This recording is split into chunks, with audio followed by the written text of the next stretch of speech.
Muy bien. En principio sí. Por Dios, las musas y la cultura folclórica, se inicia la sesión de hoy de nuestra sección folclore de la Sociedad de Historia y Geografía. Bienvenidos a esta casa. Muchas gracias por su asistencia. Soy Eugenio Bastías, el presidente de la sección. Me acompaña Nelly al otro extremo, Nelly Todorova, la secretaria de la sección, que todavía brilla porque es flamante ella, flamante secretaria. Ya no te voy a hacer hablar, ¿no? Avísame, pero No te voy a avisar. Bien, entonces vamos al tiro. Ya nos dimos unas 2 cucharadas, ahora nos vamos a la papa. Aquí a mi lado está el profesor Carlos Reyes Zárate. ¿Quién no lo conoce? Todos lo conocen, ¿no? Es muy famoso. Es bueno y es malo. Bueno y malo ser conocido. Él es miembro estable de la sección folclore de la Sociedad Chilena de Historia y Geografía. De hecho, yo lo conozco del año 2007. O sea, más o menos. Aquí, Sí, pero sí. de antes nos encontramos en el Ballet Tumapu el año 91 para el segundo Festival Internacional del Conjunto Folclórico Universitario, acá en Santiago. Es también profesor de Educación Física y de Danza. Es bailarín profesional y coreógrafo.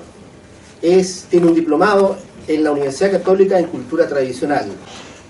Es director emérito del Ballet Folclórico de la Universidad de Santiago. Es docente en la Academia Nacional de Cultura Tradicional Margot Loyola y en la Academia Formativa del Bafona. Es miembro honorario del Sindicato Nacional de la Danza. Es miembro de la Fundación Fidel Sepúlveda Llanos. Ha publicado Folclore y Creación, año 2015. Y tiene aún inéditos Comunicación y Folclore del año 2018 y El vuelo de un cóndor 2022.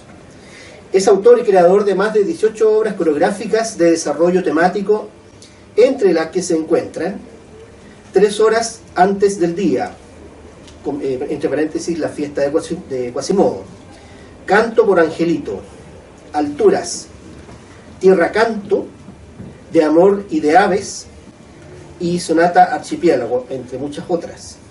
Actualmente dirige el Ensamble Coreográfico de Chile en Core. Por lo tanto, dejo con ustedes al profesor Carlos Reyes Zárate. Gracias, muy amable. Y vamos a tomar ubicación como Sí, vamos a hacer una puesta en lo escena. queremos hacer un poco más coloquial. Sí. Yo me pongo ahí para estar más cerca de ustedes. Como estamos en familia, todos nos conocemos, así que creo que vamos por... Adelante. Vamos a hacer así de lado, ¿sí? Sí, como está. Ahí está su cartón. ¿Está bien ahí? ¿Lo dejo? Ah, sí.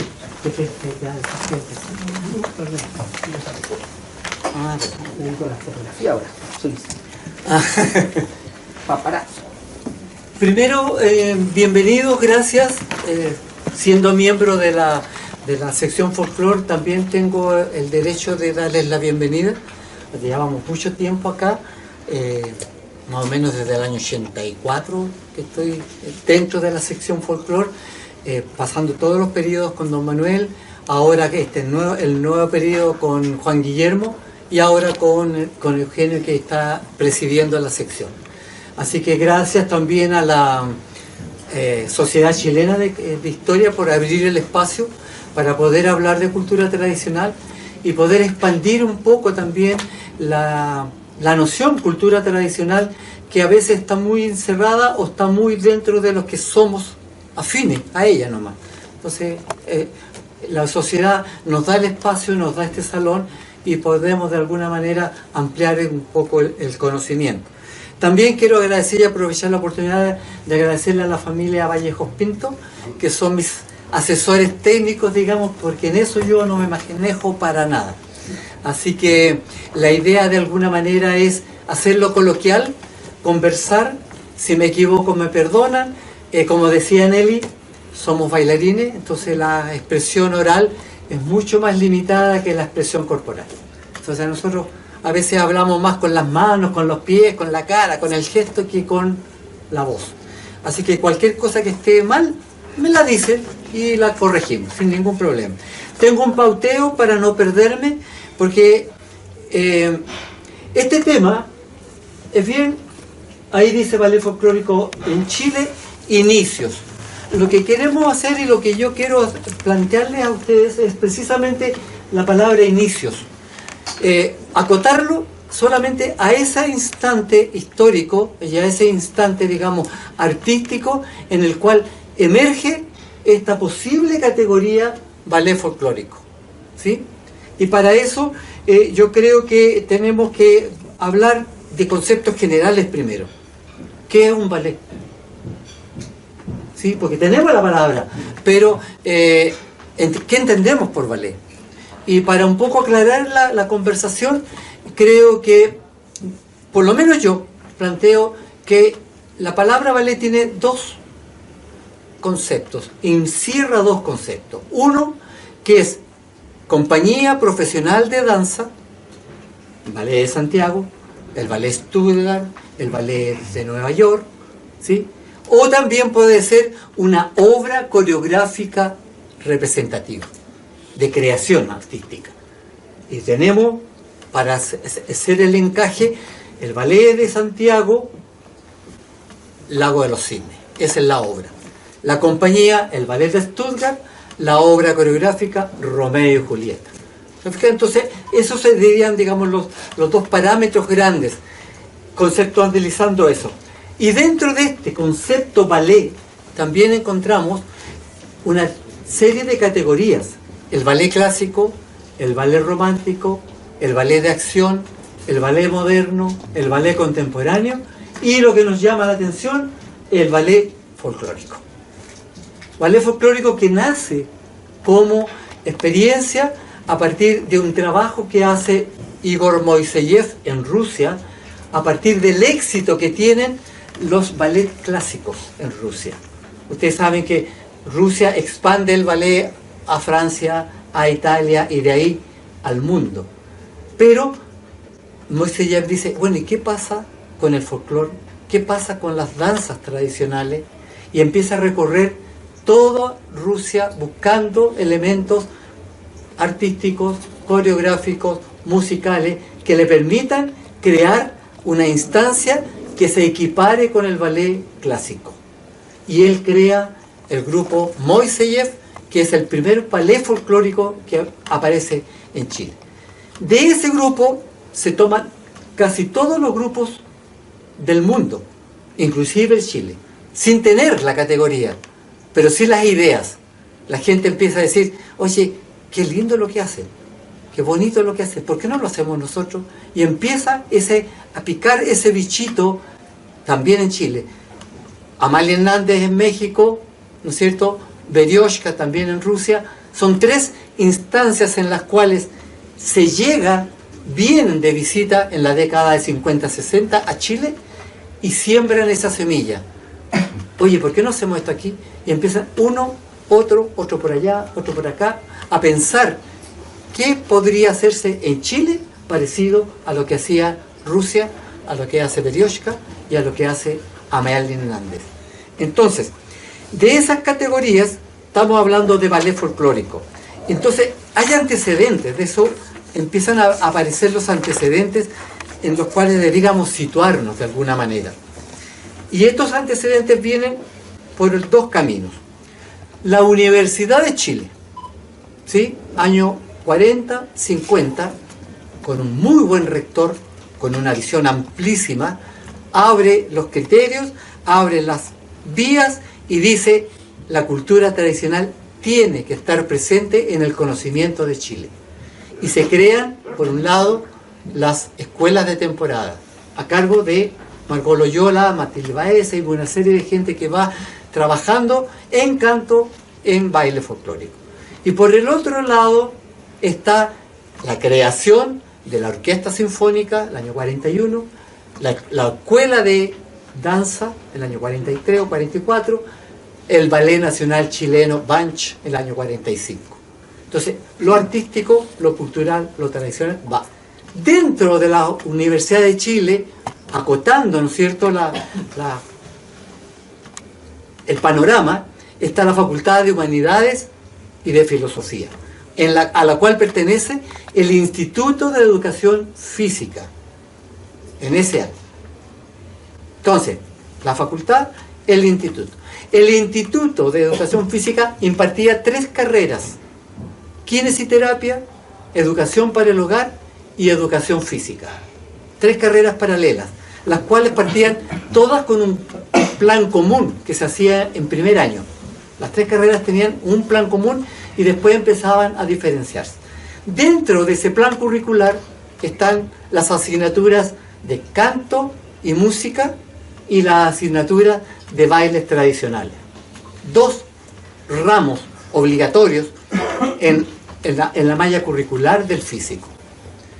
El coro nace en el año 55 a cargo de don Mario Baeza, que ya era director del coro de la Universidad de Chile y a la vez director del coro de la Universidad Técnica del Estado. Fíjense la fecha más o menos, 1955. A partir de la actividad y de la acción interna del coro, empieza a nacer y a crecer la idea de hacer bailes folclóricos, porque también estaba la cátedra. Entonces don Mario, muy ocurrente él, pionero en esta cosa, se le ocurre mezclar baile folclórico, canto coral. Y aparecen esa forma. Entonces, en todos los conciertos de extensión, a propósito, el Instituto de Educación Física todos los años hacía, hasta el año 65, más o menos 66, hacía extensión artística y cultural en el país. En Santiago, en Rancagua, en Valparaíso, en Curicó, en Puerto Vara, en Puerto Montt, en Chiloé. ¿Y salía con qué? Con gimnasia artística varones, gimnasia damas, el coro y el grupo folclórico. Esas 4 instancias eran las que abrían un poco el panorama de extensión cultural, lo que hoy llamamos vinculación con el medio, de todas las universidades, ¿sí? Salir hacia afuera. Eso el físico lo tuvo siempre, hasta más o menos 65, 66 por ahí. En esa época don Mario crea esto, y sus coros, sobre todo el del físico, tenía una característica: cantaban el repertorio clásico de los coros y cantaba canciones chilenas. Y esas canciones chilenas generalmente las ilustraba con baile. Y aparecía una pareja o 2 parejas bailando el cuando, una pareja bailando el aire, otra pareja bailando refalosa y al final algunos bailando polka. Entonces, esa unión que él hace del coro con el canto y el baile provoca un poco otra inquietud. ¿Podríamos hacer algo más? Sigamos en esto, es interesante hacerlo. ¿Estamos? Entonces, estábamos hablando que ese es el papel que tiene la Universidad de Chile. También están las visitas que ya mencioné, ¿no es cierto? El grupo Moiseyer, que va entre la década 50-60 más o menos, aparece Moiseyer, después viene Berioshka y finalmente remata Amalia Hernández, que es mucho más latino, americano, y que ese es el que impacta.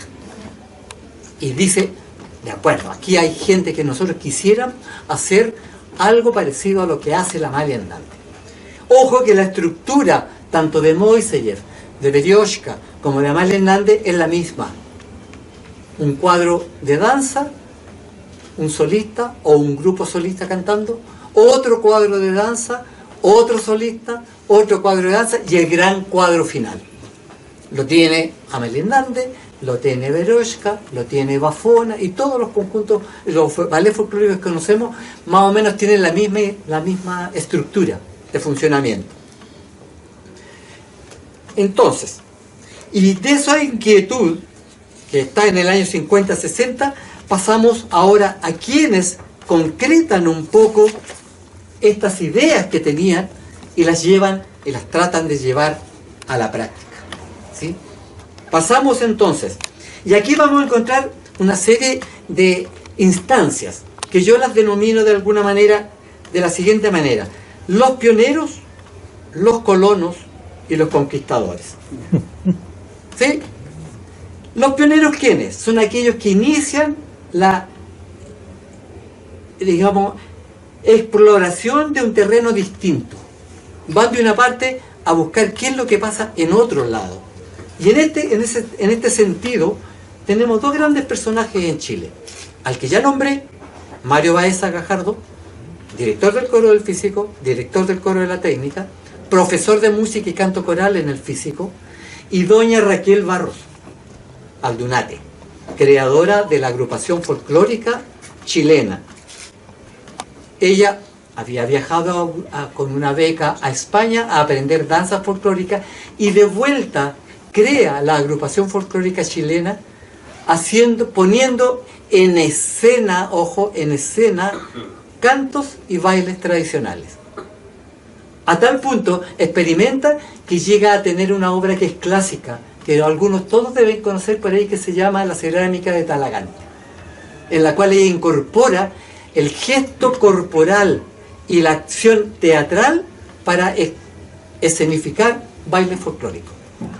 La cerámica obviamente la vincula con Talagante, y son las figuras de cerámica las que, estando en escena, cobran vida, se transforman en seres humanos y bailan. Entonces esa experiencia, esa propuesta de ella artística es, para mi gusto, para mi opinión, la que da inicio a una forma de escenificar folclore distinta. Y por eso yo digo, ella va de un terreno a explorar otro terreno. Va desde la danza folclórica a explorar el teatro, la escena.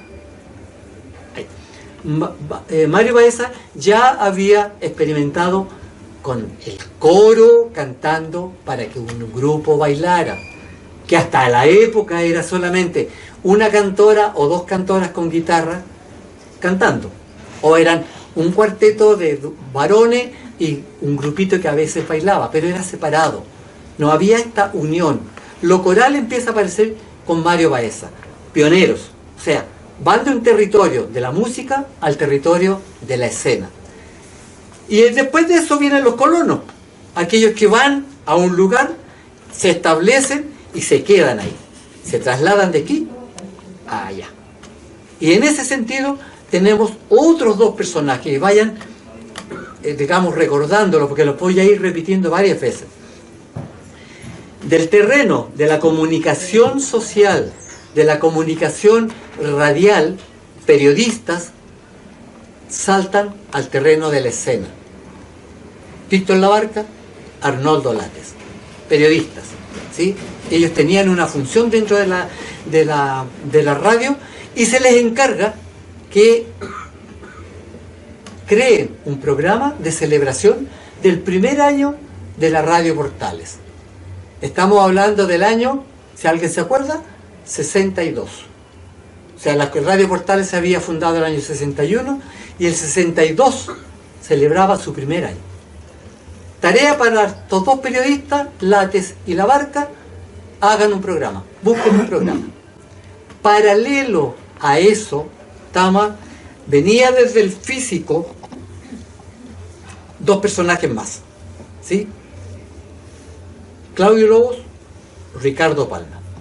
Dos personajes que son, yo los llamo los conquistadores, porque son aquellos que arman algo con harto esfuerzo, con harto sacrificio, con harta habilidad, digamos, y con hartas dificultades, y empiezan a armar. Paréntesis: Claudio Lobos, alumno del físico, integrante del coro, integrante del grupo folclórico de la época. Estamos hablando del año 56, 57, por ahí. ¿Estamos? Él, en forma personal, fue alumno en las escuelas de temporada de doña Margot Loyola. Y era tal su calidad vocal para cantar que Margot lo llama a integrarse con ella en su grupo. El grupo de alumnos de Margot Loyola. Margot Loyola tiene que ir a una gira, creo que fue a Rusia en esa época, y Claudio Lobo se le ocurre armar un grupo que se llama musical, solamente musical, que se llama Patria Vieja. Cosa de darle a la vuelta a doña Margot la sorpresa de decirle: señora Margot, tenemos un grupo de música, usted haga el grupo de baile y armemos un conjunto. Obviamente no le gustó a la señora Margot y dijo: no, yo sigo sola, ustedes sigan solos. Y en esa instancia, buscando espacios para mostrar al Patria Vieja, Claudio Lobos llega a la Radio Portales. Se encuentra con, ¿quién?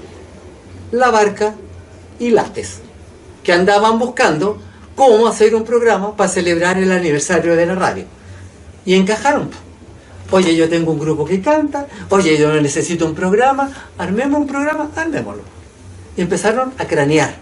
O sea, estaban llevando las ideas que tenían, las estaban poniendo en práctica. De esta conversación, de esta ebullición de ideas, sale, oye, tú bailas y tú cantas, tú estás en el físico, tienes alumnos, en el físico se aprende baile folclórico, ¿por qué no traes gente que baile? Lates y La Barca crean el guión, hacen un guión, y Lobos invita a Palma y Lobos atraen a todo el grupo folclórico del físico y los aúnan. Y se crea, ojo, el grupo Loncurahue, que celebra el aniversario primero de la Radio Portales en la Plaza de la Constitución en septiembre del año 62. La palabra ballet no aparece por ningún lado, ojo, ¿sí? Grupo Folclórico Loncurahue. 4 personas: Víctor La Barca, Arnoldo Lates, Claudio Lobo, Ricardo Palma. Y empieza toda esta euforia que empiezan a aparecer conjuntos. Todos, salvo Lates y La Barca, eran del físico. El programa que hace el Loncurahue en la Plaza de la Constitución se llama Nacimiento de la Raza. Y parten con un espectáculo que parte desde los mapuches, pasa por la colonia y termina con los guasos bailando. Un tremendo espectáculo, grande, a todo trapo en la Plaza de la Constitución. Hay que retomar un poquito, vamos para atrás, ya tenemos al Loncurahue instalado como grupo, ¿no es cierto? Y ahora vamos a ver qué hacen este Loncurahue y estos grupos que hemos conversado como desarrollo escénico, ¿sí? Y ahí aparecen 2 instancias más, que yo hablo de los fundadores y de los proyectores. Los fundadores, ¿quiénes? Son aquellos que erigen algo, construyen algo y le dan estatutos. O sea, esto va a ser así, así y así. Lo vamos a construir de esta y de esta otra manera. Y ojo, aparecen de nuevo los mismos nombres. Claudio Lobos con el físico, aparece Ricardo Palma y aparece un tercer nombre. Después, que ahora voy a retroceder otra vez. Desgraciadamente esta cosa va para adelante y para atrás precisamente porque hay muchas cosas que son paralelas, ¿sí? Entonces no se puede hacer una cosa muy lineal. Entonces tengo que un poquito ir hacia atrás. Claudio Lobos, integrante del Loncurahue, sale de la agrupación el año 63. Problemas internos, problemas personales tal vez, problemas de tiempo tal vez, sale y se queda solamente con la ayudantía de folclore en el físico y crea un taller de bailes folclóricos. ¿Para quiénes? Para los alumnos nuevos del físico. El conjunto folclórico, ¿se acuerdan que lo había nombrado del físico? Se constituía a partir de los alumnos que aprobaban la cátedra de folclore, que se daba en segundo año. De tal manera que los alumnos nuevos, los mechones del físico, no podían acceder al grupo folclórico. Y Claudio, visión aparte, dice, ¿por qué no trabajamos con los cabros nuevos? O sea, hagámosles un taller para que se entusiasmen, para que tener un repertorio de gente que pueda ingresar después al grupo. Y crea este taller, el taller de baile folclórico. Transcurre el tiempo, termina el año y en las giras en la presentación anual del físico de extensión, pide permiso para mostrar a estos alumnos nuevos y los muestra bailando Chiloé. Éxito total y dicen, perfecto, el próximo año pasan al conjunto folclórico del físico.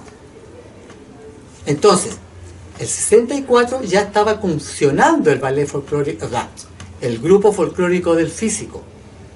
El 65 vienen otras circunstancias que van a permitir abrir los panoramas. Ricardo Palma está funcionando paralelamente en el Loncuragua. Entonces, en el físico se produce una instancia bien especial. Está el conjunto folclórico estable, el conjunto folclórico nuevo y los integrantes del Loncuragua. O sea, 3 alternativas para la gente del físico. Entonces, los conjuntos se peleaban a los alumnos, porque los alumnos tenían clase de rítmica, que hoy día el profesor de educación física no tiene, tenía clase de baile, clase de canto, clase de música. Entonces los muchachos eran muy dúctiles en la cosa artística. Entonces, venía la gente de Loncuragua, oye, tenemos cupo, ¿por qué no hay? Vamos allá. Venían los del grupo folclórico antiguo, oye, necesitamos bailarines, entren. Oye, necesitamos músicos, entren. Y el taller, oye, también necesitamos gente nueva, entren. Entonces, habían 3 instancias que se estaban peleando a los alumnos. Cuento corto, muchachos, estos fundadores, Claudio Lobos entre ellos, arma su grupo folclórico y al poco tiempo es invitado, atentos, invitados al primer festival de folclor de montaña en el Cajón del Maipo, fines del año 64. El director del físico, don Luis Vizquer, dice: no hay permiso para ir. El grupo folclórico no puede ir porque está en pleno periodo de exámenes. Y los muchachos no pueden perder tiempo en ir a bailar porque pueden perder su ramo. No hay permiso. Y el permiso significaba sacar instrumentos y sacar parte de vestuario. Cosa rápida, reunión aparte, y se instala la idea de que el grupo vaya de todas maneras al festival organizado por el coro Sincrais con Arturo Yungue y por participando Italia, participando España y participando Chile. Ahí está. Y van autónomos y se autodenomina el grupo Folclórico Universitario. ¿Sí? Guárdenlo en la memoria. Grupo Folclórico Universitario. Autónomos, no dependientes del físico, solitos. Era un grupo de universitarios que iba a ir perfectamente a bailar. Anteriormente, por favor, voy para atrás otra vez. En el año 63, con la gira que hace Mario Baeza a Antofagasta, se produce el mismo problema, con el mismo personaje, Luis Vizquer, director del físico. Le niega la micro para ir a Antofagasta y el coro autónomamente asume el ir al festival arrendando micro y buscando patrocinio. A la vuelta de esa gira, de ese viaje, el señor Baeza se le ocurre dar las gracias a aquellos que permitieron ir al festival de Antofagasta. ¿Y lo hace dónde? En el Instituto de Educación Física aquí en Morandé 750. Públicamente. Y públicamente también lo echan. Y claro, o sea, no era menos ponerse contra el director. Sale, deja el cargo de director de coro, deja la cátedra de música y deja la cátedra de canto. Chao, y se acabó el coro en el físico. Año 63. Lo que significa que había que traer un nuevo director de coro porque el coro, el físico se caracterizaba por tener coro y grupo folclórico. Y además la gimnasia. Eran campeones en atletismo, eran campeones en básquetbol, pero lo que le daba visión estable siempre al físico era la gimnasia masculina, la gimnasia femenina, el coro y el grupo folclórico. Entonces estamos en esa instancia. Estamos saliendo del 64, pasando para el 65. Entonces, la semilla de autonomía que siembra el grupo folclórico universitario quedó sembrada ya en San José de Maipo. En el intertanto, 64-65, llega un nuevo director de coro al físico, don Rafael Vidales. Llama a gente, al principio le cuesta mucho, y en la mitad del año plantea: tengo una gira a Europa, necesito gente para que integre el grupo de coro y con ellos vamos a Europa. Y llega la gente en masa, se crea el nuevo coro, Rafael Vidales invita al grupo folclórico que estaba estable, de Claudio Lobo, lo invita a que se integre al coro a fin de ir a toda esta gira. Y se va. Se trabaja todo el año y se parte a Europa enero del 65. ¿Dónde van? Detrás de la, en ese tiempo, cortina de hierro. Rusia, Bulgaria, Rumania, recorren todas esas partes.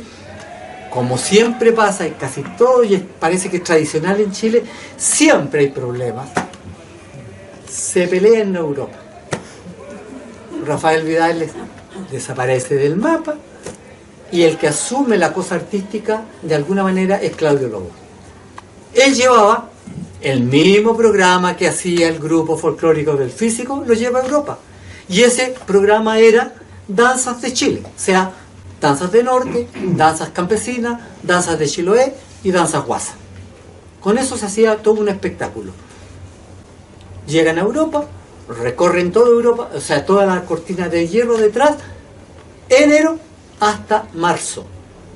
Llegan en abril a Chile, lo mismo, reunión, se encuentran todos en el Físico de nuevo, y el bichito que estaba ya metido en la cabeza del Lobo, de la gente del grupo folclórico, lo que se había sembrado, lo que había pasado en San José de Maipo, empieza a efervecer de nuevo y a fructificar. Y parte, oye, ¿por qué no seguimos autónomos? ¿Por qué vamos a perder todo lo que ganamos en ir a Europa? Ustedes entenderán que 3 meses en barco, o sea, 1 mes en barco de ida, 1 mes en barco de vuelta, había tiempo de más para hacer ensayos y crear todo un programa que el que se mostró en Europa. Entonces, el fiato que había en esa gente era muy, muy, muy bueno. Entonces, sigamos solos, salgámonos del Físico. Y eso se concreta en abril del 65. En mayo del 65 emerge el Grupo Folclórico Experimental Aucamán, como apellido. Primero, Grupo Folclórico Experimental. Después, apellido a las 2 semanas de formado, Grupo Folclórico Experimental Aucamán. Recordemos que desde el 62 estaba funcionando Loncurahue, ¿sí? Entonces, mayo del 65 parte Aucamán. Septiembre del mismo año, Aucamán es invitado a ir al primer Festival Internacional de Danza en Lima, Perú. Se acoge éramos autónomos, dije ya, se me salió. El grupo era autónomo, se asume la responsabilidad, vía Arica, avión, Lima, o sea, Arequipa, tierra, y Lima, tierra, se llega al Teatro Municipal de Lima el 18 de septiembre del 65. Función de gala, Aucamán funciona. Ojo, en ese festival, que se llamaba Primer Festival Internacional de la Danza, estaban participando Amalia Hernández, Ballet Folclórico de México, Berioshka, Ballet Folclórico de Rusia. Los empresarios, cuando ven Grupo Folclórico Experimental Aucamán, se pegaron la palma y dijeron, ¿qué está haciendo este grupo aquí? No puede, definitivamente no puede estar. Asumen la responsabilidad de armar afiches que dice Ballet Folclórico Nacional Aucamán. Y pueblan, llenan Lima con esos carteles. Imagínense el grupo que iba como grupos universitarios, recién salidos y todavía integrantes de la universidad, ver en las calles de Lima los carteles, fue realmente un tremendo impacto. Y ojo, ahí empieza a aparecer la palabra ballet como concepto que vuelve a Chile. Y es el primer grupo que lo ocupa. Ballet Folclórico Nacional Aucamán. Entonces, el que nomina a un grupo chileno como ballet son los extranjeros, es Perú. Y Perú lo nombra. Y ahí queda. Ballet Folclórico Nacional Aucamán. Loncurahue también estaba funcionando. ¿Estamos más o menos en la época? Paralelos. Loncurahue se quiebra en un momento dado. En el mismo año se quiebra.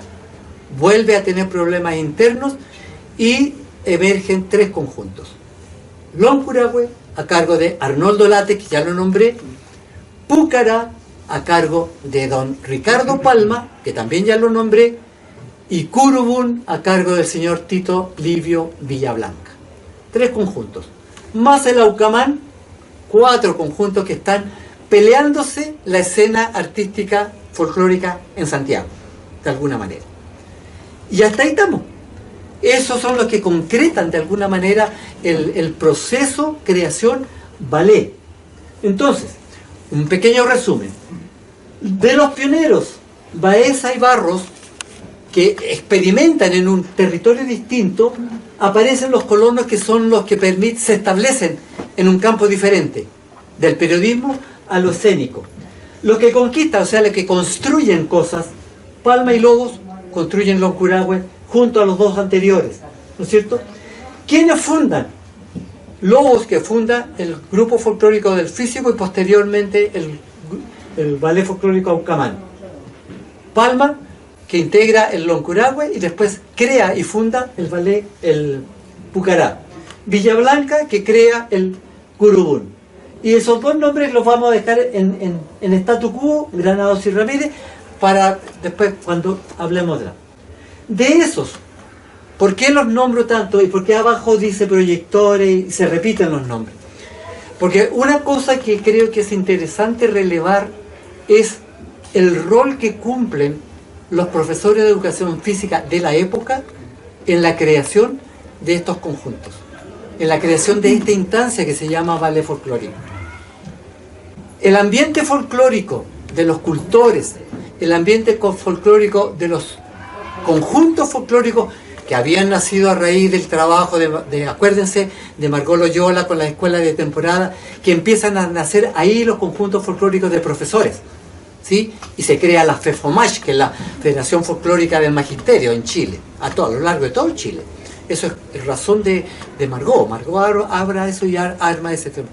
Esos conjuntos que eran folclóricos, auténticos, que ellos se autodenominaban, nosotros somos, ¿cómo era, Carlito, la palabra? Somos purista.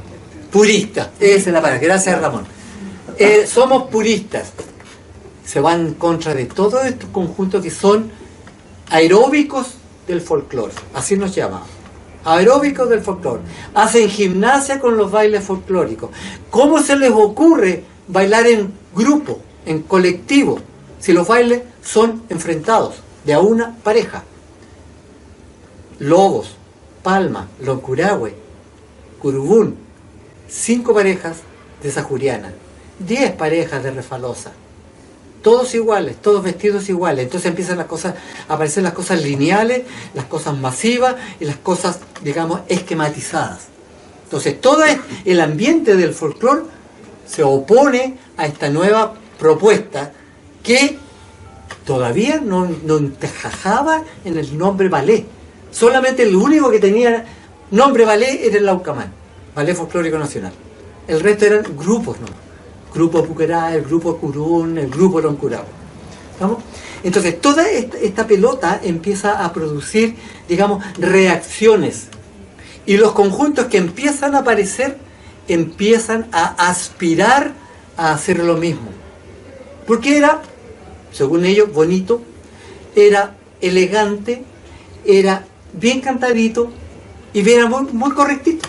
O sea, nadie se perdía.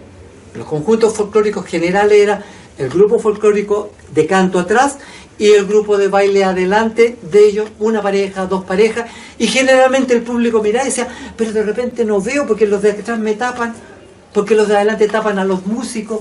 Entonces, y esto otro era distinto. Grupo musical aquí y grupo de baile acá. O al revés, grupo musical arriba, baile folclórico, baile abajo. O en su defecto, grupo musical atrás y delante el grupo de baile. ¿Vamos? Entonces, el rol que cumple el profesor de educación física en esto es primordial, en el sentido de que crean muchos conjuntos.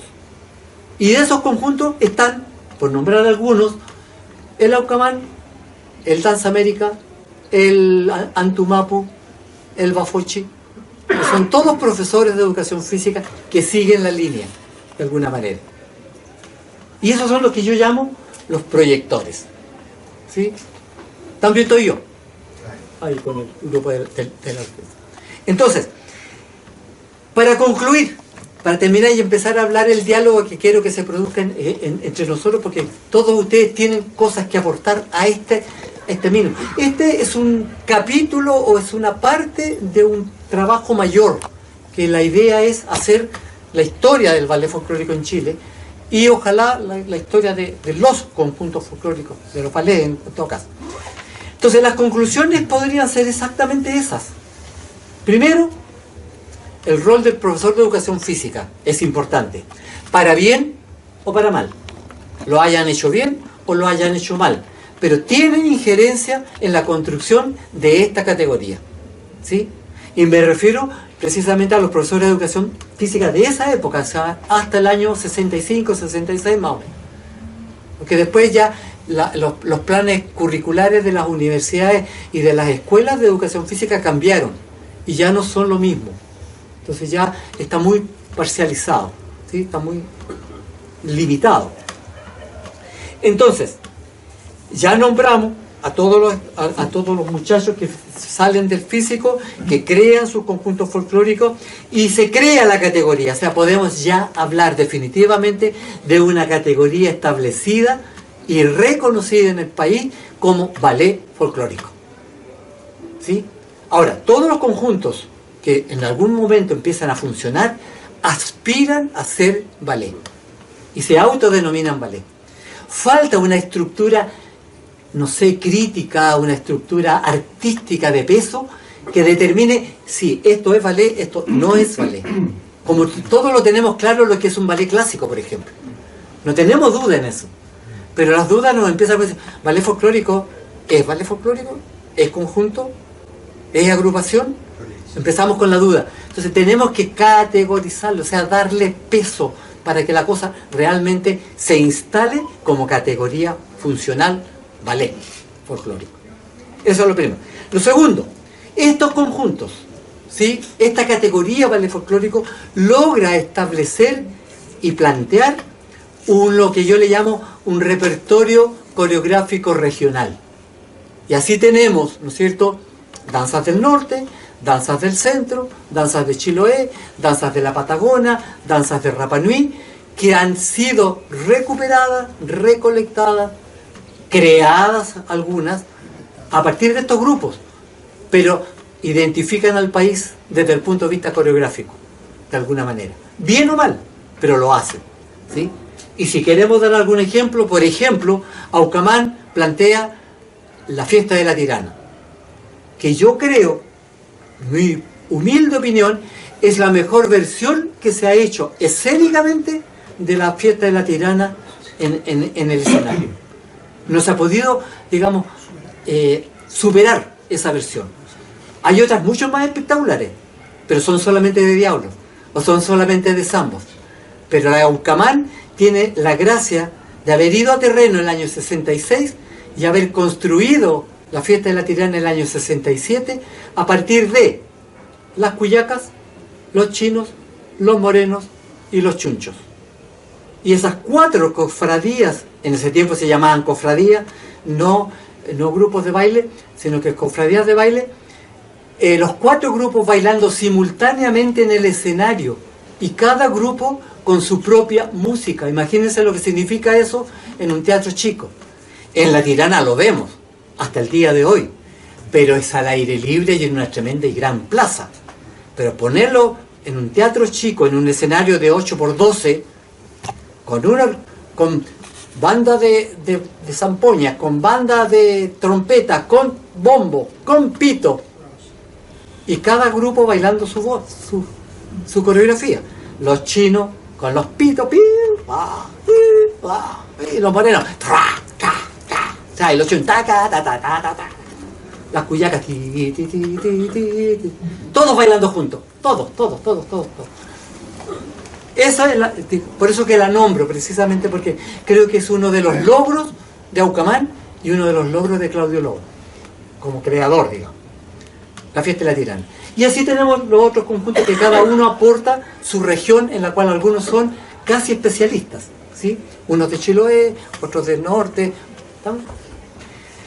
Eso. Y para terminar, yo creo que debiéramos plantearnos un poco la tarea, y eso a lo mejor lo puede hacer la sección, de alguna manera, Eugenio, darnos la tarea de establecer definitivamente la historia de la categoría. ¿Y cómo podría ser? Yo lo propongo de dos maneras. Creo que ya de alguna manera se está haciendo. Que cada grupo, cada agrupación, cada compañía arme su propia historia.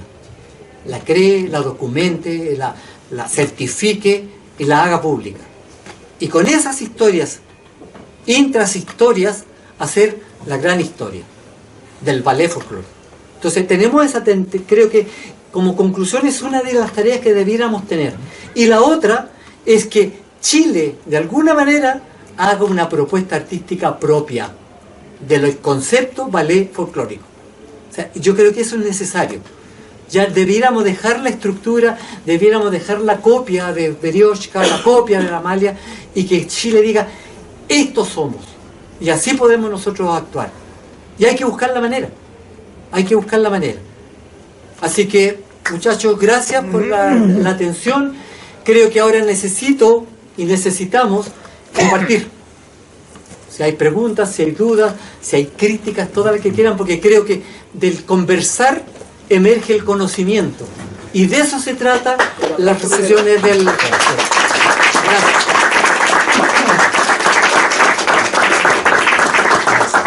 Profesor, Sí. tengo dos consultas en una. La que usted quiere, si se la puedo contestar, perfecto. Sí. La primera es, ¿por qué el profesor Vidales escogió países que estaban tras la cortina de hierro? Sí. Y estoy pensando que quizás la explicación es que en Chile en esa época había dos institutos culturales bastante activos, como el de Rusia y el de Polonia. Probablemente sea por ahí la respuesta. Pero Por ahí puede ser. Pareciera que... Pero le planteo el tiro la segunda. Ya. La segunda es, ¿de qué manera estas danzas chilenas se compitieron o no con las danzas españolas que se practicaban bastante en esa época? ¿Cómo convivieron las danzas españolas con las danzas chilenas? A ver, te contesto la segunda primera porque creo que la tengo más clara. Las danzas españolas se afincan en el Estadio Español, por lo menos en Chile, en Santiago. Cada provincia, cada capital de provincia, Antofagasta, Iquique, no sé, Arica, Concepción, tenían centros culturales hispanos. Y en esos centros culturales ellos practicaban muy fuertemente la danza folclórica. En Santiago, el Estadio Español, tenía la agrupación de Antonio de Rosa. Él dirigía esa agrupación y tenía danzas de todas las regiones de España. Y para octubre ellos montaban un tremendo espectáculo de danzas folclóricas españolas y de zarzuelas. Esa era la fiesta. Entonces, ahí se afincan. Generalmente yo no entiendo que haya competencia entre la danza española y la danza chilena. No hay. En la Universidad de Santiago, en ese tiempo se llamaba de otra manera. La USACH actual era la antigua Universidad Técnica del Sí, Estado. esa universidad tenía danza española, por ejemplo. ¿Tenía danzas españolas? Sí. Eso yo no lo conocía como dato. ¿Ve? Sí, nunca fue. Y además que nosotros tenemos como préstamos culturales, digo yo, la jota, las canciones, los villancicos, hay muchas cosas que son españolas y que se asientan y se afincan en Chile y tienen forma propia. Entonces esos préstamos culturales se integran. Ahora, lo de Rafael Vidales, yo no sé cuál era su situación, pero él, creo que cada 2 o 3 años, él armaba estos grupos que iban a Rusia a hacer actividad artística. Entonces, y en esa época coincide en que él está en el físico. Y ahí arma este grupo y lo lleva. Fue mucha gente, fue mucha gente, porque fueron los alumnos del físico, los alumnos del instituto, del grupo folclórico, los que integraron el nuevo coro y familiares y amigos. O sea, fue el papá, la mamá, el cuñado, el novio, la novia. Armaron todo un choclón y partieron para allá en barco, desde Buenos Aires a Francia, y de Francia para adentro en trenes. Así que eso, gracias, porque eso amplía un poco. Eugenio, Sí, sigue. profesor, siempre he tenido la inquietud y por fin, después de más de 30 años que yo integré por primera vez al Antumar, cuando era un colegio pequeñito. Ya de esa época me preguntaba, con esto de la discusión entre los puristas y los que no éramos puristas, teníamos como una callana, así, una opción especial, así que extraña, una mancha de origen. No, exactamente. Entonces yo me sentía en ese sentido en una contradicción, es decir, ¿cuáles son los criterios estéticos de calidad que tienen que primar, más allá de esta discusión de quién lo hace puro o lo hace impuro? ¿Cuáles son los criterios de calidad que tienen que primar para que una obra y un grupo pueda ejecutar perfectamente y interpretar esa creación e interpretar esa identidad que está tratando de dar a conocer esta creación? No sé si se entiende. Sí, de alguna manera lo entiendo porque lo hemos vivido, no solamente tú viviste eso, Sí. lo hemos vivido mucho. Yo creo que si hay que dar alguna pauta, digamos, desde el punto de vista artístico o estético del asunto, lo que hay que hacer es investigar. Ya un poco más difícil ahora, porque ya hay gente del folclore que dice que el folclore se acabó, que en Chile ya no hay más folclore, que estamos haciendo más de lo mismo, pero cuesta ir a terreno y buscar, digamos, manifestaciones y expresiones que sean vernáculas, que todavía tengan la esencia, pero es factible de encontrarlas. Ahora, la línea estética te la va a dar exactamente el hecho folclórico que tú estás investigando. Desde ahí. Y el estudio que tiene que tener el creador es el que tiene que definir cuál va a ser la línea estética de eso. ¿Qué pasa? ¿Y por qué tuvimos, ahora voy a asumir como integrante también, ¿sí? ¿Por qué tuvimos tanta gente en contra? Porque era todos los trajes iguales, del mismo color en algunos casos. En algunos casos eran distintos colores. Ocamán tomó la idea de trajes campesinos verdes, amarillos, rosados, azules, celestes, ¿sí? Pero otros conjuntos tomaron todos los trajes azules, todos los trajes verdes. Entonces, una de las peleas que hubo en un tiempo, me acuerdo, no sé si fue un seminario en la Facultad de Arte, en que se produjo el Cuncumen, purista, pero hasta decir basta, más purista que los puristas, criticó a la Ucamar. ¿Y ustedes por qué se pintan? ¿Por qué se disfrazan para bailar folclore? Claudio Lobos, muy tranquilo, muy payable, dijo: perdón, pero mírense ustedes cómo están vestidos. Faldas cortitas a la rodilla, de cuadrillé, azules, verdes, celestes y rosados. Medias, panty, del mismo color de la falda. Pestañas, y las niñas todas maquilladas y los hombres maquillados. Eso no era natural. Si estábamos hablando de nosotros somos puristas, el solo hecho de uniformar el vestuario, de darle un color, ya estábamos haciendo trabajo escénico. Y eso es lo que tenemos que diferenciar. Ninguno de los conjuntos folclóricos, y a lo mejor me puede ayudar Juan Stanislao, hace folclore, hace aplicación del folclore, vale decir, toma elementos propios de las expresiones folclóricas tradicionales y las usa de otra manera para un fin propio, sea turístico, sea artístico, sea comercial, para vender chapita, para vender disco, pero es una aplicación. Los elementos rítmicos, los elementos coreográficos, los elementos estéticos están puestos al servicio de una acción que no es folclórica, que tiene otra connotación. ¿Estamos? Entonces eso yo creo que es lo que tendríamos que tener claro. No sé si se responde tu pregunta, pero por ahí tendría que ir, digamos, el conocimiento y el aprendizaje que debieran tener todos los directores, sobre todo los de los ballets, para no caer. Nelly, por favor. Tengo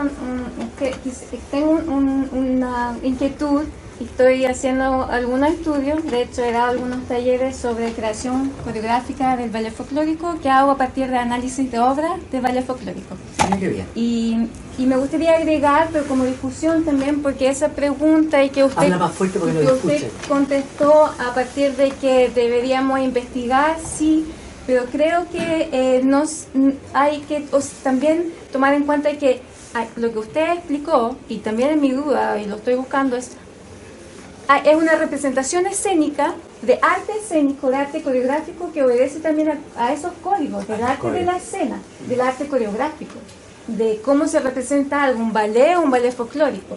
Y creo que desde ese punto de vista hay que mirar también, y enseñar y pensar.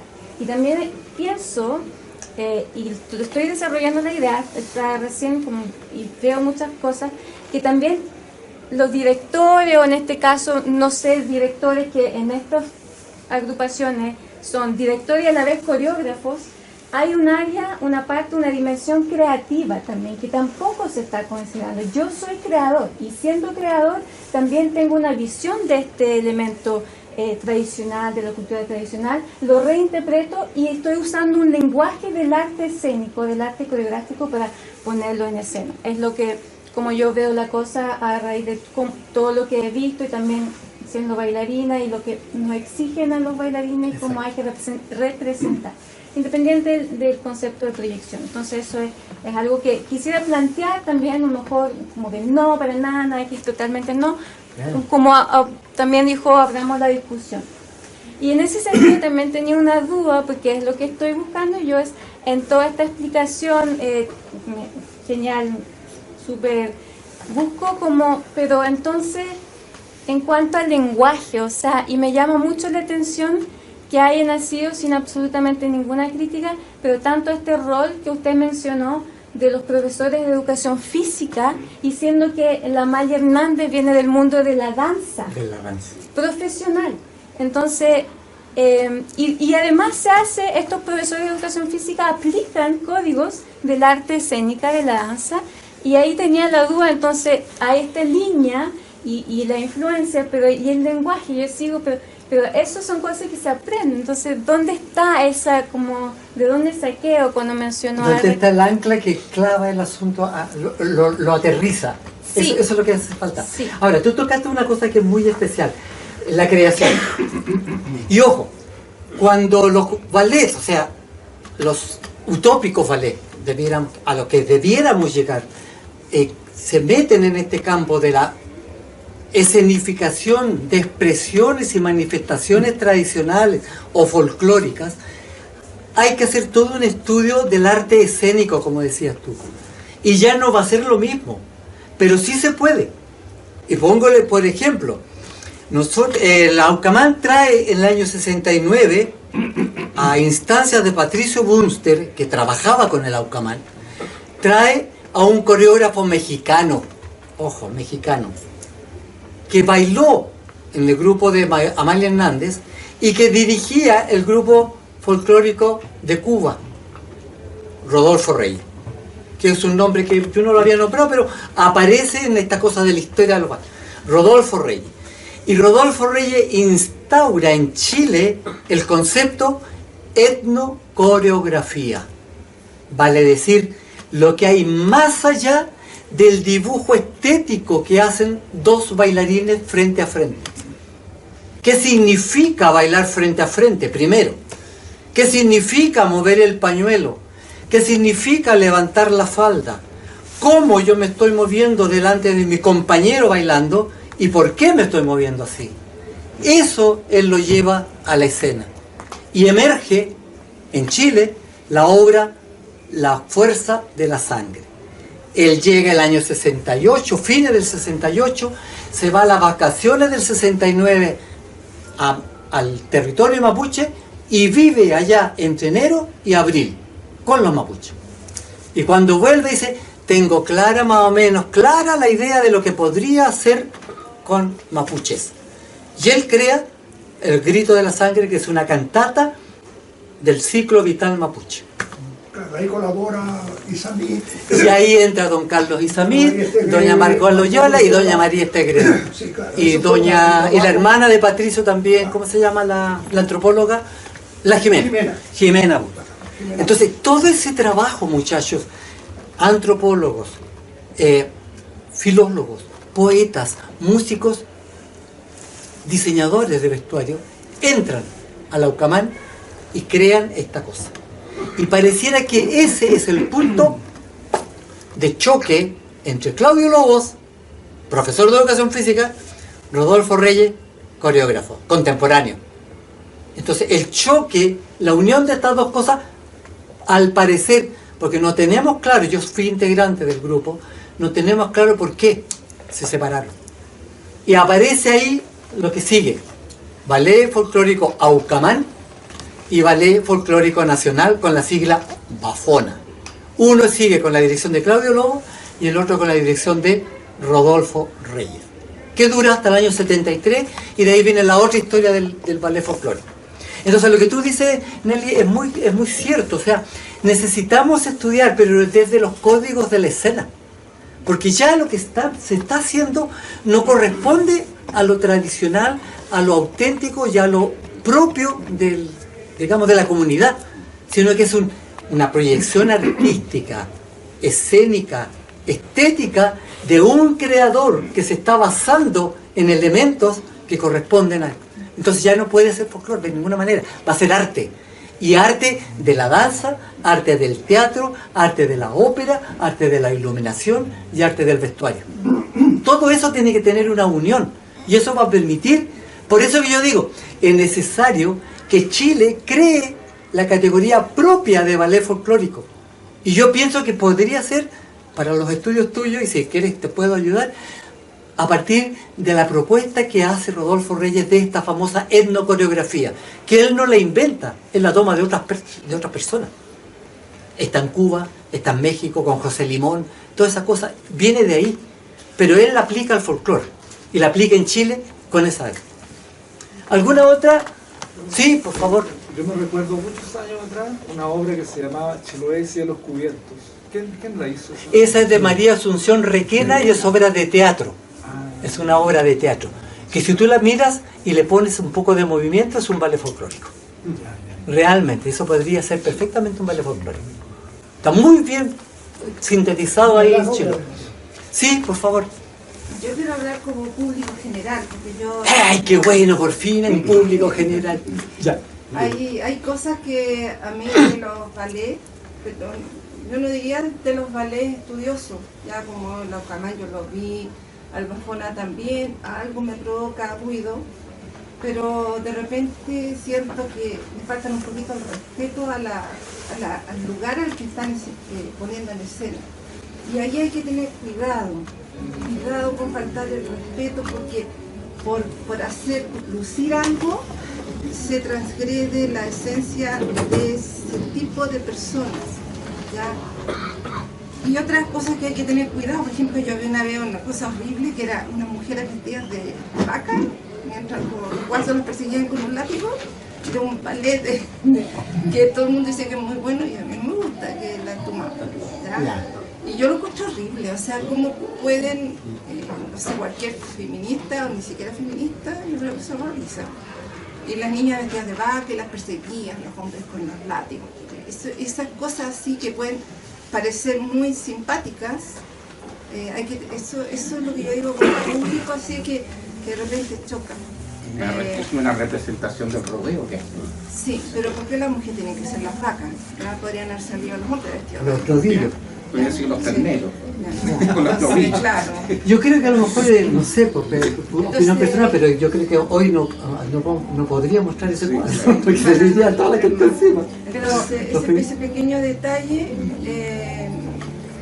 a mí de repente de los ballets Y la pregunta que yo le iba a hacer, antes de los años 50, cuando se empezó a ver todo esto ya, como usted dice, el coro, con una pareja bailando, antes de eso había una difusión muy rica de música tradicional chilena, de grupos exquisitos. Grupos todavía- artísticos, claro. que nosotros todavía los escuchamos, Grupos los artísticos. los guasos de Chincorpo, etc. Ellos no ponían nunca en escena una representación, No, ¿cierto? que yo Solo sepa, no. ponían la música. Ellos solamente dedicados a la música y a la creación, o sea, tenían compositores y que creaban tonadas, como le dijera, en memoria de, en recuerdo de, y aparece la tranquera, y aparece la casa de campo, o sea, son añoranzas de, es una imagen. Y generalmente eran 4, que parten con los, digamos, Carlos nos puede ilustrar mucho más ahí, universitarios, que empiezan a cantar. Pero era eso, era canto. Y después aparecen una mujer y 2 hombres cantando. Pero sí había una vida familiar y una vida de fiesta donde sí se bailaba mucho. Sí, Se bailaba. pero era natural. Natural. Era natural, absolutamente natural. Yo creo que también habría que, se me fue a haberla nombrado, pero también en la época, cuando yo hablo de Raquel Barro en un momento dado, previo a ella hubo una señora que se llamaba doña Carmen Cuevas, que ella tenía una agrupación de 50 guitarras. Y las señoritas tocando guitarra. Y eso era un espectáculo verlo. Dicen que sonaba muy lindo.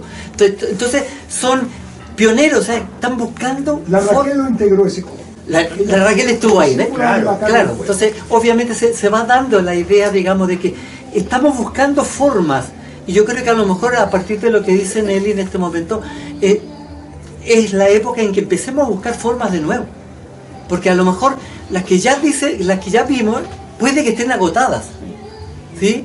Lo mismo Y que se vamos a siguen Bafona, y que se siguen críticamente. distorsionando. Porque el otro lo replica y lo replica y lo va distorsionando. Ay, qué lástima que tocaste ese tema porque tengo que hacer un mea culpa ahí. Sí. Eso pasa. Bafona, y ahora vamos a criticar a Bafona. Bafona tiene varios periodos en su etapa, que ya las nombramos. Tiene un periodo entre el 73 y el 77 que es interregno, o sea, no se sabe qué pasa con Bafona. Está bajo tierra, todo lo demás, tenía otros directores. El 77 abren concurso y me llaman y yo tomo la dirección de Bafona. Y como había que reestructurar todo nuevo, había muy poca gente, armamos un cuadro de danza, esto fue el 78, no el 70. Armamos un cuadro de danzas guasas. Y a mí se me ocurre ampliar esta cosa de que le dice Nelly, la creación y que a uno le bulle, que ya... El sombrerito, una danza de pareja de corte amoroso. 2 personas bailando con un implemento. Y a mí se me ocurre, en un momento dado, transformar y abstraer a este hombre, lo saco de escena y queda convertido en sombrero. Y las mujeres bailan con el sombrero y se enamoran del sombrero y hay todo una... Se hizo, funcionó, pero desgraciadamente hasta el día de hoy no hay conjunto folclórico que no haga su sombrerito copiado de la versión que hizo el Bafona hace 40 años. Y hay gente que dice que el sombrerito es un juego y hay gente que dice que el sombrerito es una danza de mujeres. Entonces, ¿dónde está el conocimiento de los directores para ir a la fuente y ver qué es lo que están haciendo escénicamente?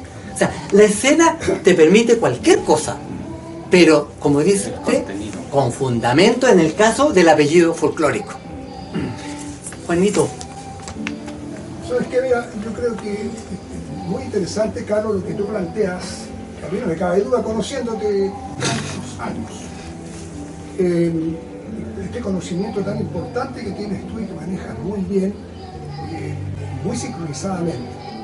Así que te felicito por eso. Gracias. Tu clase se convierte en una clase magistral, ¿no? De aprendizaje para la gente, que debería ser muy masiva. Especialmente hoy en Chile, en estos momentos en que debe haber más o menos 1.500 ballet en Chile. Más o menos. Ballet. Bueno, voy a llegar a eso. Pero voy a tratar de ser corto y preciso. Hay que...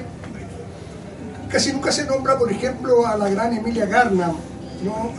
Una de las grandes estudiosas de la danza tradicional de Chile, junto con doña Australia Cunha, la gran Australia Cunha, ¿no? Así es. Y otra siguiente, la María Luisa Sepúlveda, que fue la que encontró el primer sombrerito que encontramos en Chile, ya como baile. Lo encontró doña María Luisa Sepúlveda, que es para creerle de todas maneras, porque ella es la primera mujer licenciada en interpretación por la Universidad de Chile, ¿no? Una mujer extraordinaria, una compositora extraordinaria, ignorada por la academia indudablemente porque es mujer, por lo tanto no sobresalían los varones, los caballeros.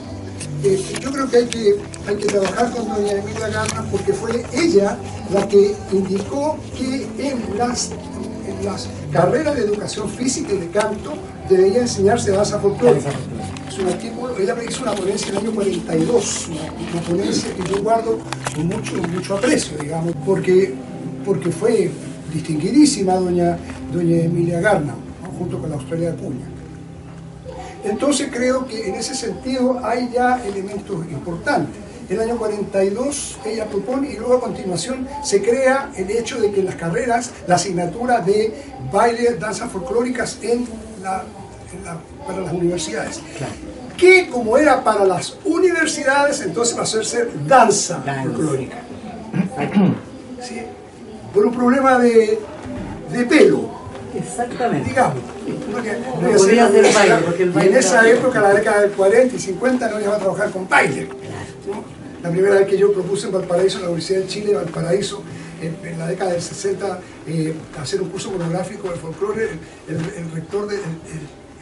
vicerrector de la Universidad de Chile Valparaíso le dio un infarto porque creyó que yo iba a hacer una fonda, una ramada, digamos. Entonces me molestó bastante tiempo por esa razón, pero finalmente logramos trabajar.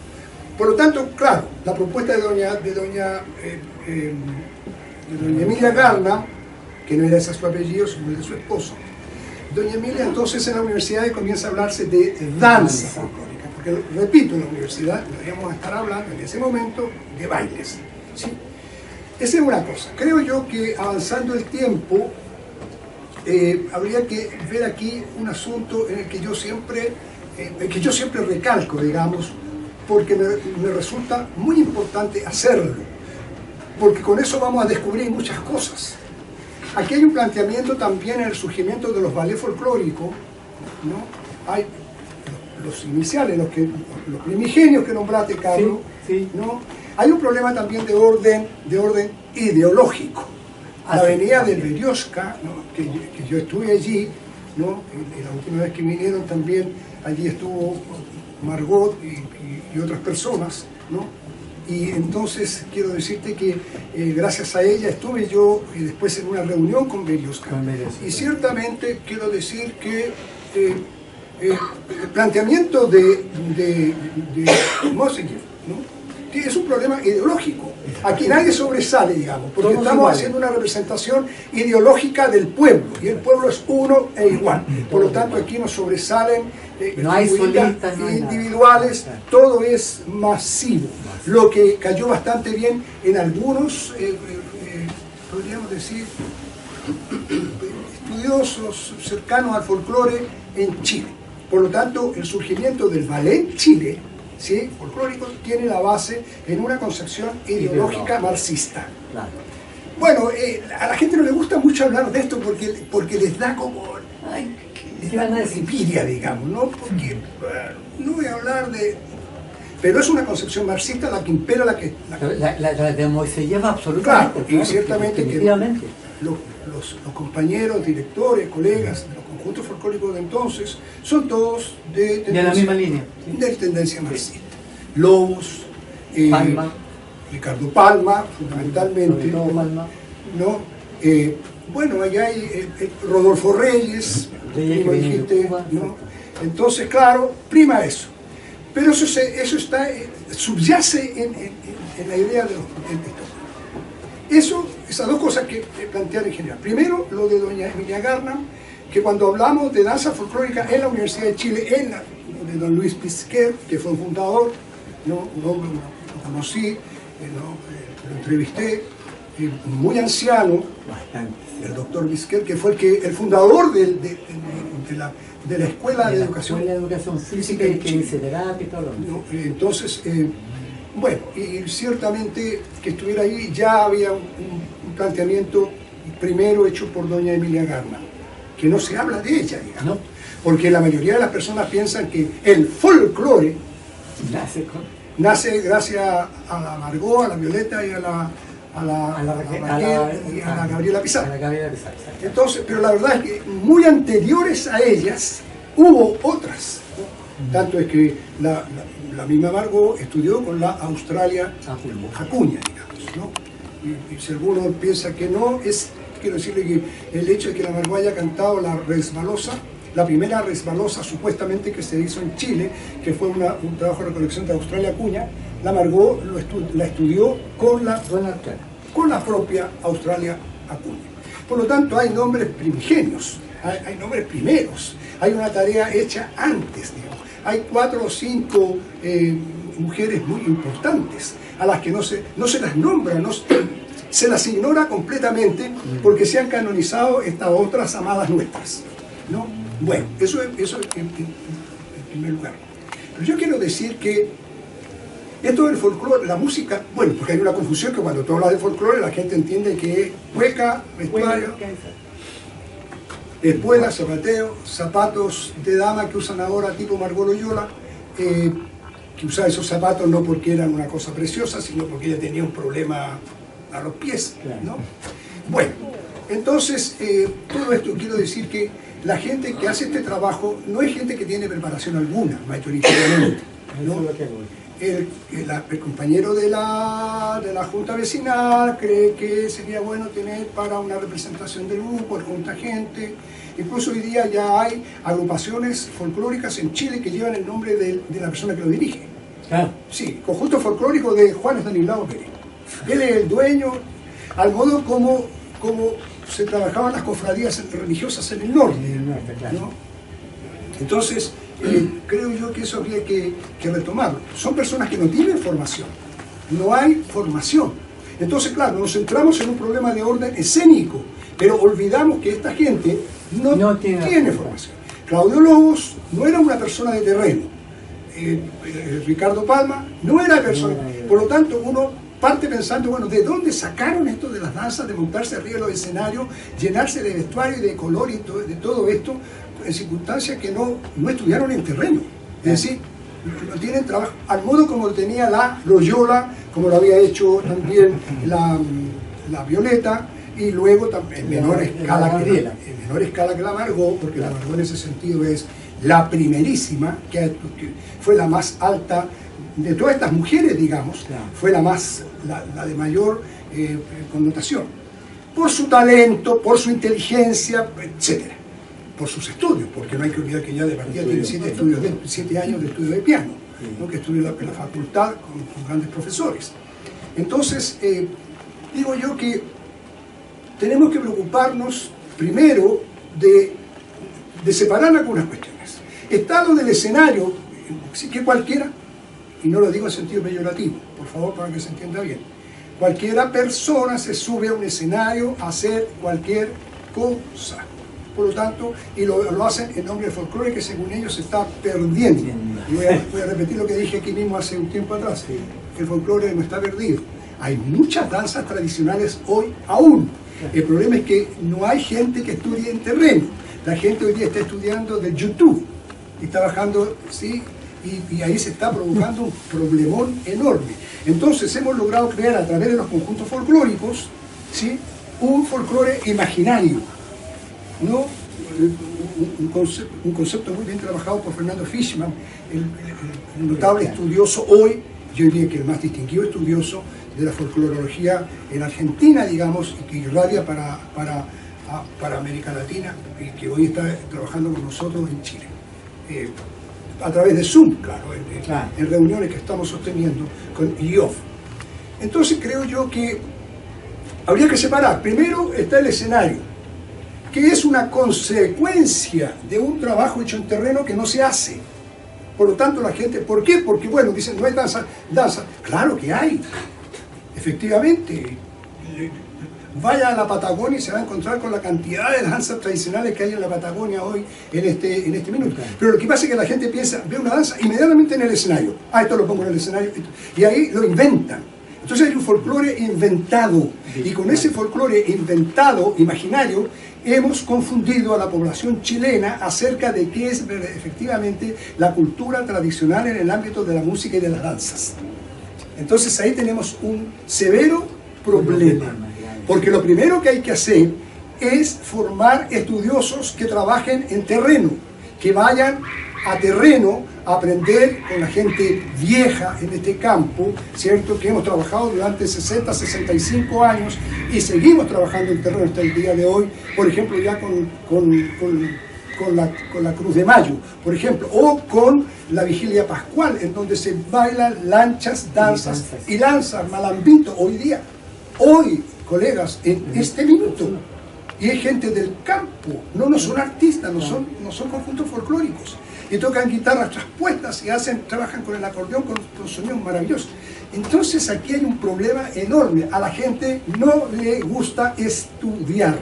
La gente quiere aprender rápidamente un par de cosas, un par de movimientos, eso, ponerle vestuario, ponerle una música encima y denominarlo ballet folclórico. Y desgraciadamente, Juan, perdón que te interrumpa, eso un poco también es parte de la problemática de esta euforia de ir adelantando, porque ahora las carreras, el Instituto de Investigaciones Musicales, por ejemplo, yo no sé lo que está haciendo en la facultad, pero la carrera de danza que tenía la cátedra de folclore 2 años, la tiene en un semestre. Ahora, un semestre. ¿Qué aprende un muchacho que va a ser bailarín o profesor de danza en 5 meses? Porque de los 6 meses curriculares, uno es huelga, el otro es toma, el tercero es chacoteo, 2 meses para aprender cueca. Entonces, ahí es donde creo que son las universidades las que tienen que tomar cargo para incentivar de nuevo la investigación, tanto en teatro como en danza, como en antropología, en la música, porque realmente es lo que está perdiendo. Entonces, pero querido Carlos, eso no se va a hacer. No, eso no se va a hacer indudablemente, porque quienes podrían trabajar en ese ámbito, en este minuto, la mayoría están doctorándose. Y lo que escriben es un refrito de artículo y de artículo y refritos. pegar y copiar. Claro, entre ellos, digamos. Entonces la academia se ha constituido en un ámbito, ¿sí?, absolutamente alejado de la realidad efectiva en donde se puede estudiar la etnomúsica, la etnoeducación, la etnocoreografía, es decir, aquellas características socioantropológicas que son distintivas de una comunidad como tal. Entonces yo creo que habría que ver. Ahora, no solamente hay que tomar a la gente y partir con la gente a terreno inmediatamente, no. Esta gente tiene que tener también conocimiento de antropología de hoy, de este minuto. No, si uno va a hablar de la antropología de Herkovich o de Boas, oye, está hablando de la prehistoria, de lo que está aconteciendo hoy en este minuto, de lo que acontece con las nuevas tendencias teóricas, líneas teóricas. Y luego a continuación con eso llevar a esta gente a terreno para que vayan entendiendo, comprendiendo la etnoestética del pueblo chileno, y no del pueblo, sino de los pueblos chilenos, de las culturas. ¿Sí? O ya ni siquiera, fíjate que se habla de cultura folclórica hoy, se habla de expresiones folclóricas, porque hablar de cultura es entrar en un problema de tremendas proporciones. Entonces creo yo que hay que formar. No van a ser las universidades, como tú bien dices, las que van a formar gente en el campo del estudio. No tendría que ser institutos como la sección folclore, sí, que comience a formar gente y a dar algunos qué sé yo, certificados, y tomar a la gente y llevarla a terreno para que se den cuenta cómo bulle la cultura. Bueno, las expresiones folclóricas, coreográficas, musicales, instrumentales, hoy en el pueblo de Chile, que no está muerto, no está desaparecido. Basta ir a la cultura licanantay, o a la cultura mapuche, o a la cultura chilota hoy en este minuto. Claro, la gente si va a Castro a ver el mall, por supuesto que no estudia, hay que meterse para las 40 y tantas líneas adentro a trabajar con él y conocerlo y vivir, digamos, ¿no? Entonces pienso con el mundo campesino de la sexta región, de la región, qué sé yo, del Maule, o la región qué sé yo, pero habría que comenzar a moverse en ese ámbito para que nuestra generación, ¿sí?, deje un derrotero cierto, digamos, en esto. Aquí mismo escuchamos a alguien de teatro hace unas sesiones atrás decir que, bueno, si se había muerto Sutana, Mengana, Berengana, Se había muerto la ¿sí? Se había muerto el folclore. No, no se ha muerto. Yo insisto en eso, el folclore está absolutamente vivo, de una manera Y extraordinaria. no necesita rescatadores tampoco.